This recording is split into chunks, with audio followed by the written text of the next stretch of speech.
Hi, this is Christy with the West Regional Branch of the Mobile Public Library. And this is Graham, also at the West Regional Branch of the Mobile Public Library.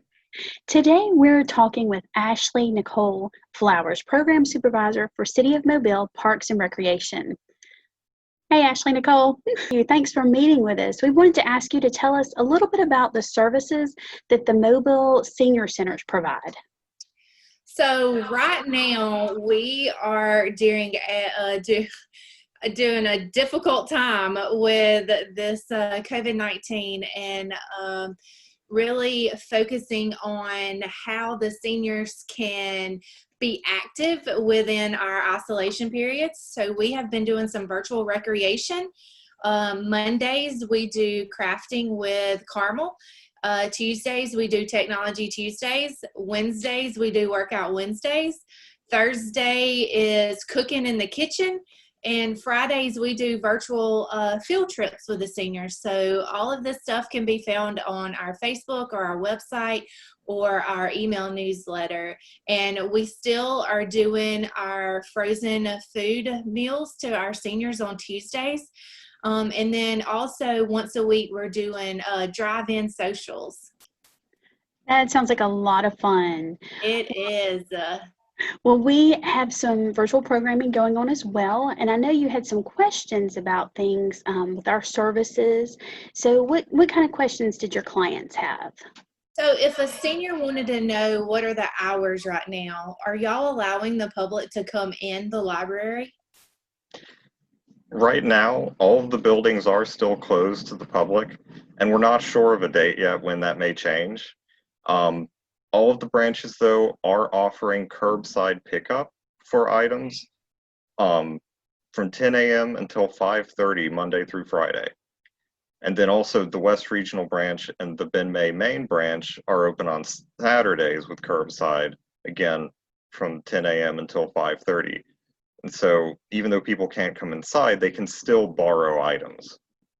So how would seniors or any population from this standpoint get what they can get curbside, or how do they choose? Do they call in? Do they go to a certain website? Do they go on Facebook and message? What's the protocol right now, and how they can find this information? Customers can call in and speak to a librarian or library associate and ask for the items that they want, and we can place them on hold. And then they simply call us when they actually physically come to the library. They park in a numbered slot. They tell us what number they're in, and we bag up the items, take them outside to a basket in a corresponding number, and leave them. So it's a no-touch interaction. So that helps to keep everyone safe. They also can place their own holds through our catalog, through our website, mobilepubliclibrary.org.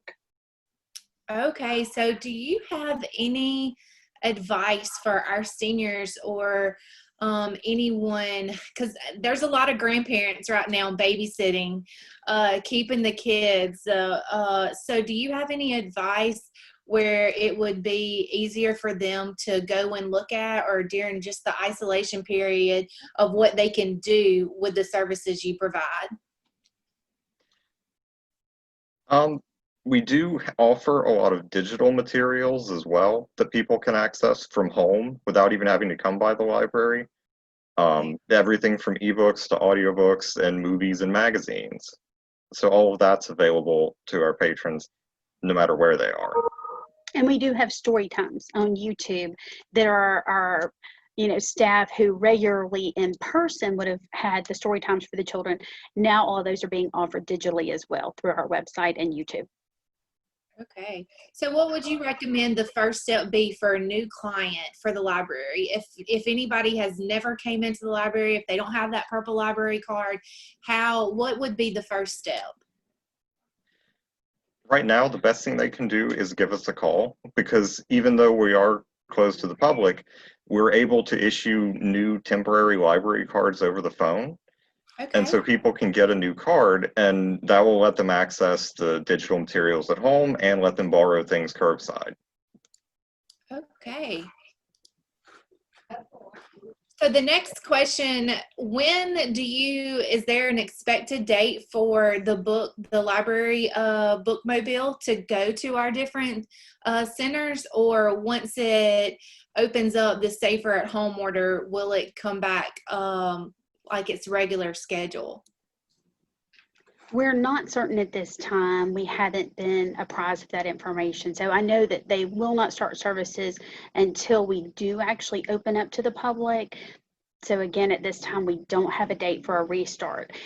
They're really good about keeping that information on our website, so folks can continue to follow that way and try to keep up with that information there. Okay. We're also considering continuing the curbside once we open. We've heard that. As Graham said, there's no definite decisions on any of that yet, but I know that management and our acting director are taking all of that into account to try to keep in mind the seniors' needs whenever we do reopen. So.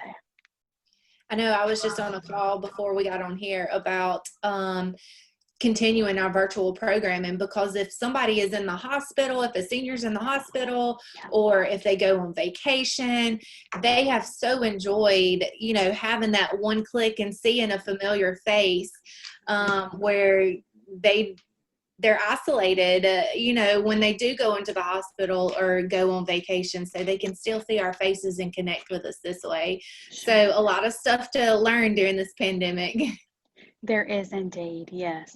Well, thank y'all so much for having me on here, and I hope that we can continue our partnership, that y'all come to all of our locations and our senior members use it wisely, where they do not have to go to the library. They can just come to where they're already playing bingo or playing cards or eating lunch and get their library book. And we've been talking about, even doing field trips to the library, because all the new services that y'all have offered, the calligraphy writing class on the Parkway, and that's been a huge hit. Right. Yeah, we appreciate the partnership as well, Ashley and Nicole, and thank you so much for your time today. Thank y'all, and you stay safe and stay well. You too. We'll see you soon. Bye-bye.